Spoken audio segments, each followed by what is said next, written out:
Hello friends, hope so you all are fine. Today we would like to do the next topic of agriculture, that is agrarian reforms. Agrarian, देखो इसका meaning क्या होता है. सबसे पहले तो हम लोगों को ये पता होना चाहिए एग्रेरियन का मतलब होता है जो रिलेशंस हमारे एग्रीकल्चर से रिलेटेड है. मीन्स जो रिलेशंस हम लोगों के क्रिएट होते हैं between the landlord and tenant के बीच में. ओके, रिफॉर्म्स का मीनिंग क्या होता है? चेंजेस. ओके, रिफॉर्म्स मतलब कि दोबारा से कोई नई चीज लेकर आना. तो रिफॉर्म्स जब हम लोगों ने इंडियन एग्रीकल्चर के अंदर किए डिफरेंट वो आज हम लोग पढ़ेंगे कि हमारे इंडियन एग्रीकल्चर के अंदर इतनी सारी प्रॉब्लम्स जो हम लोग फेस की थी, जो मैंने आप लोगों के साथ लास्ट वीडियो के अंदर शेयर की थी आप लोगों के साथ, कि हमारे यहाँ पे बहुत सारी प्रॉब्लम्स थी इंडियन एग्रीकल्चर की. जैसे डेफिशिएंसी ऑफ फाइनेंस था, स्कैटर्ड होल्डिंग्स थी, lack of organise marketing system था. तो उन सब चीजों को हमने ओवरकम करते हुए हमने न्यू रिफॉर्म्स लेकर आए हम लोग, that were since independence. Okay, तो हम ये सारी प्रॉब्लम्स को फेस कर रहे थे. अब हमने जो न्यू रिफॉर्म्स किए तो उन मेजर्स को हम लोग जो है क्या बोलते हैं? Agrarian reforms. ये आप लोगों के पास बहुत इंपॉर्टेंट है और जो न्यू टॉपिक ऐड हुआ है वो भी इसी से रिलेटेड ऐड हुआ है. अब जो हमारी गवर्नमेंट ने एनसीईआरटी ने ऐड किया new topic, that will also is related to your agrarian reforms. हाँ, एग्रेरियन रिफॉर्म्स बच्चे 3 टाइप्स के हैं. First is technical, second is institutional, third is yours general reforms. Okay, तो आप सबसे पहले आज जो है मैं तुम्हें टेक्निकल रिफॉर्म्स के बारे में बताऊंगी. टेक्निकल रिफॉर्म्स के अंदर हम लोग सीड्स के बारे में, फर्टिलाइजर, इंसेक्टिसाइड्स, इन सारी चीजों के बारे में पढ़ते हैं कि हमारे यहाँ पे हाई यील्डिंग वेराइटी जो है सीड्स की वो यूज करनी जो है. हमने फार्मर्स को बताया कि हमारे यहाँ पे कैसे प्रोडक्शन जो है वो इंक्रीज कैसे हो सकती है. ठीक है, तो देखो आप सबसे पहले जो है हम लोग आज फर्स्ट पॉइंट देखो टेक्निकल रिफॉर्म्स का, that is use of HYV seeds. ये ना करेक्ट कर लेना, HVY तुम्हारी बुक में दिया हुआ है लेकिन ये high yielding variety of seeds होता है. ओके, सेकेंड आप लोगों के पास है, इसका मीनिंग समझ में आया कि high yielding variety of seeds का क्या मीनिंग होता है कि वो सीड्स यूज करेंगे फार्मर जिससे हमारे यहाँ पे प्रोडक्शन जो है एग्रीकल्चर के अंदर, ठीक है, किसी भी क्रॉप की ज्यादा से ज्यादा हो. ठीक है, सेकंड हम लोगों के पास आता है यूज ऑफ केमिकल फर्टिलाइजर्स, कि हम लोग जो है ऐसे फर्टिलाइजर्स को यूज करेंगे जिससे हमारी प्रोडक्टिविटी इंक्रीज हो. थर्ड आपके पास है use of insecticides and pesticide for the crop protection. अब हम लोगों को पता है कि हमारी जो क्रॉप है वो कम्प्लीटली कौन डिस्ट्रॉय कर सकता है? इंसेक्ट्स और पेस्ट जो है उनको खा जाते हैं. तो उसके लिए हमने क्या करा कि हमने फार्मर्स को इन्फॉर्मेशन दी, नॉलेज प्रोवाइड कराई कि इंसेक्टिसाइड्स एंड पेस्टिसाइड्स जो हैं वो हम कैसे यूज कर सकते हैं अपनी क्रॉप को प्रोटेक्ट करने के लिए and how to use them. Okay, इसके बाद आता है scientific farm management practices. Scientific farm management practices, अब देखो बेटा क्या होती है कि हमें कौन सी क्रॉप जो है वो सिलेक्ट करनी है, कौन से सीड्स यूज करने हैं, कैसे हमें फार्मिंग करनी है. ठीक है, इरिगेशन कौन कौन से तरीके से यूज करना है. ठीक है ना, तो ये सारी साइंटिफिक फार्म मैनेजमेंट प्रैक्टिसेस है. इसके बाद आता है आपके पास मैकेनाइज्ड मीन्स ऑफ कल्टीवेशन, कि हम लोगों को कल्टीवेशन जो है वो इस तरीके से करनी है कि मार्केट के अंदर वो ज्यादा से ज्यादा सेल हो सके. ओके, तो ये सारा हमारे पास टेक्निकल रिफॉर्म्स है कि सीड से फर्टिलाइजर, पेस्टिसाइड्स जो है इन सब चीजों से रिलेटेड हम लोगों को नॉलेज होना. कंप्लीट हो गया ये आपका टेक्निकल रिफॉर्म्स. ओके, आज मैं आपके आज वाली वीडियो के अंदर ये तीनों रिफॉर्म्स के बारे में ही बताने जा रही हूँ.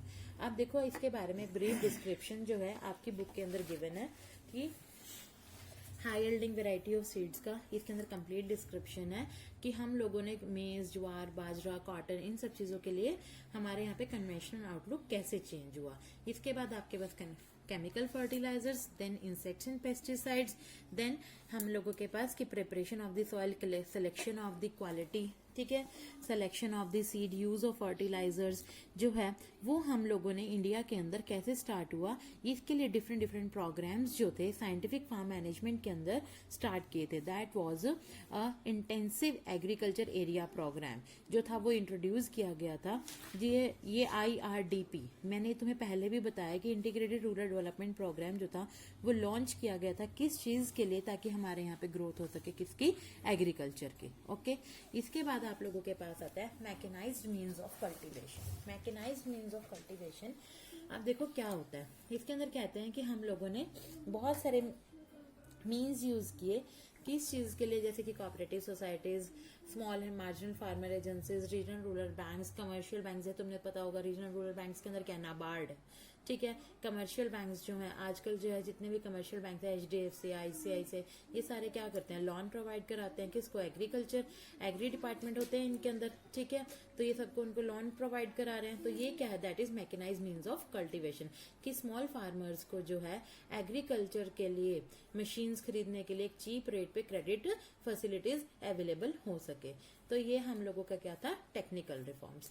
अब नेक्स्ट मैंने तुम्हें बताया इंस्टीट्यूशनल रिफॉर्म्स। इंस्टीट्यूशनल रिफॉर्म्स को हम लोग लैंड रिफॉर्म्स भी कहते हैं, ठीक है, कि हम लोगों ने लैंड रिलेटेड क्या क्या चेंजेस किए। तो सबसे पहले हमने क्या, एबोलिशन ऑफ इंटरमीडिएटरी। इंटरमीडिएटरी का मतलब क्या होता है, जो बीच का पर्सन होता है, okay. Intermediatory between the state and the actual tiller of the soil, popularly known as the zamindar, कि जो हम लोगों के बीच यहाँ पे जमींदार होता था स्टेट और टीलर के बीच में सॉयल के, उसका एबॉलिश कर दिया। हमने कहा जो टीलर है, जो कल्टीवेटर है सॉइल का, वो डायरेक्ट गवर्नमेंट को पे करेगा, क्या चीज, अपना रेवेन्यूज जितने भी होंगे या टैक्सेस उनको पे करिए जाएंगे, ओके। सेकंड आप लोगों के पास है regulation of rent. Regulation of rent के अंदर क्या आता है कि हमारे पास कि 1/3 वैल्यू ऑफ द क्रॉप जो है उससे ज्यादा आपका रेंट नहीं हो सकता। माना मैंने कहा कि एक क्रॉप की वैल्यू 1000 रुपीज है, ठीक है, तो हमने कहा कि उसका 1/3 मतलब क्या है कि 333 रुपीज से ज्यादा आप लोगों का रेंट जो है वो लैंडलॉर्ड्स नहीं चार्ज कर सकते हैं। आगे आता है आपके पास कंसोलिडेशन ऑफ होल्डिंग्स। बच्चे ये जो सारी टर्म्स है ये आपके पास पेपर के अंदर इंडिविजुअल भी पूछी जाती हैं, ठीक है। तो कंसोलिडेशन ऑफ होल्डिंग्स क्या होती हैं। अब कंसोलिडेशन ऑफ होल्डिंग्स का मीनिंग होता है कि एक ही जगह पे सारी की सारी लैंड प्रोवाइड कराना, ना कि डिफरेंट प्लेसेस के ऊपर, ठीक है। इसके बाद आता है आपके पास ceiling on land holding. Ceiling on land holding का मतलब है कि जिन लोगों के पास ज्यादा लैंड है उनसे गवर्नमेंट अपनी लैंड ले लेगी, और लैंड किनको प्रोवाइड करवाएगी, जिनके पास कम लैंड है, मतलब कि इक्वालिटी होगी between the distribution of the land, ठीक है। समझ में आया कि जो स्मॉल लैंड लेबर्स हैं उनको कंप्लीट लैंड प्रोवाइड कराना। आफ्टर दैट आप लोगों के पास है कोऑपरेटिव फार्मिंग। मैंने कोऑपरेटिव फार्मिंग की डेफिनेशन लिखी हुई है क्योंकि समटाइम्स आपके पास पेपर में पूछी जाती है कि cooperative farming is a system in which farmers pool their resources to buy the commodities such as seeds, fertilisers and services, ठीक है। तो इसमें क्या कहता है कि आपके पास जो है फर्टिलाइजर्स हैं, सीड्स हैं, सर्विसेज को परचेज करने के लिए फार्मर्स क्या करते हैं, पूल करते हैं अपने अपने रिसोर्सेज को। पूल का मतलब इकट्ठा करना, okay. Such as marketing for corporation is the certain areas, की वो मार्केटिंग करते हैं डिफरेंट एरियाज के अंदर। इसके बाद आप लोगों के पास आता है, ये आपका हो गया अब लैंड रिफॉर्म्स के बारे में। इसके बाद आज हम लोग जो है पढ़ने जाएंगे जनरल रिफॉर्म्स के बारे में। जनरल रिफॉर्म के अंदर जो है आपके पास आता है कि हम लोगों के पास कौन कौन से ऐसे प्रोविजन है, क्रेडिट्स रिलेटेड, इरिगेशन फैसिलिटीज जो हैं वो क्या क्या बनाई गई हैं, ओके। इसके बाद देखो सबसे पहला पॉइंट आपके अंदर है एक्सपेंशन ऑफ इरिगेशन फैसिलिटीज। हम कहते हैं कि हमारे यहाँ पे जो है 1951 के अंदर सिर्फ 17% ऑफ द लैंड थी वो परमानेंट मीन्स ऑफ इरिगेशन के अंडर थी, but today 45% of the land is under the cultivation of permanent means of irrigation, okay.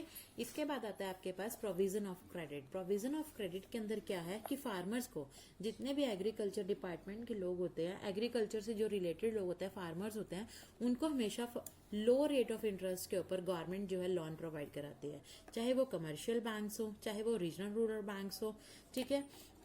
ये सारे बैंक्स क्या करते हैं, क्रेडिट फैसिलिटीज जो है फार्मर्स के लिए प्रोवाइड कराते हैं। तो इसके अंदर जो सबसे मेन है 1982, ये पेपर के अंदर आपके पास आता है कि नाबार्ड कब एस्टेब्लिश हुआ था।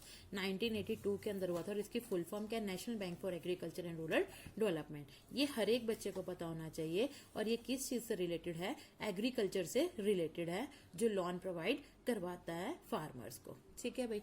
अब देखो हम लोगों के पास नेक्स्ट पॉइंट है regulated markets and cooperative marketing societies, कि हम लोगों ने ना रेगुलेटेड मार्केट्स का मतलब होता है कि सारे की सारी पूरी की पूरी कंट्री के अंदर ऐसी मार्केट्स का एस्टेब्लिश करवा देना कि जो ऑफर करती हैं क्या चीज, रेम्यूनरेटिव प्राइस जो है फार्मर्स को, ठीक है, ताकि उनका एक्सप्लॉयटेशन ना हो सके मिडिल मैन के द्वारा। अब देखो आप लोगों को पता ही है, जब भी मार्केट के अंदर माना गेहूं आ रही है तो उससे पहले जो है गवर्नमेंट जो है रेट डिसाइड कर देती है, या हमारे यहाँ पे चावल आते हैं, हाँ, तो गवर्नमेंट क्या करती है, रेट निकाल देती है पहले कि इस रेट के ऊपर जो है वो बिकेगा, उससे कम रेट नहीं जा सकता इस क्रॉप का। तो दैट इज वो क्यों, उसका रीजन क्या है उसके बिहाइंड, ऐसे रेगुलेट मार्केट करने का क्या रीजन है कि प्रोटेक्ट करना against the exploitation by the middle man. Clear. इसके बाद आता है कि कोऑपरेटिव मार्केटिंग सोसाइटीज जो हैं वो क्या करती हैं कि वेट करती हैं, मतलब क्या है कि आपके जितना भी वो फार्मर्स जो हैं मार्केट के अंदर जो वो लेकर आते हैं अपनी सारी की सारी प्रोडक्शन को क्रॉप की, वो स्पेसिफाइड वेट किया जाता है, ठीक है, उस मेजर के अकॉर्डिंग उनको वैल्यू प्रोवाइड कराई जाती है। ओके। इसके बाद आता है हमारे पास प्राइस सपोर्ट पॉलिसी। ये आप लोगों ने 9th क्लास में भी पढ़ा हुआ है कि एक मिनिमम प्राइस सपोर्ट प्राइस जो है वो एक फार्मर के लिए गवर्नमेंट जो है वो एश्योर करा देती है कि उससे कम के ऊपर नहीं बिकेगा। जो मैंने तुम्हें बताया था कि मार्केट के अंदर जो है, माना हमने कहा कि 1000 रुपीज क्विंटल पे बिकेगी हमारी जो है जितनी भी गेहूं की प्रोडक्शन हो रही है, ठीक है, तो इसका मतलब क्या, that is a minimum support price. समझ में आ गया। तो ये सारे आज आपके मैंने रिफॉर्म्स के बारे में बताया है आज की, मैंने तुम्हें तीनों रिफॉर्म्स करवा दिए हैं। टेक्निकल रिफॉर्म्स क्या होते हैं, आपके लैंड रिफॉर्म्स क्या है और जनरल रिफॉर्म्स क्या है। ये बहुत इंपॉर्टेंट है, हर एक बच्चे को लर्न करने हैं एंड आपके नोट्स प्रिपेयर करने हैं। अगर किसी बच्चे को कोई प्रॉब्लम है then you people may call to me, okay, and if you like my video then like it and also subscribe my channel also. Thank you.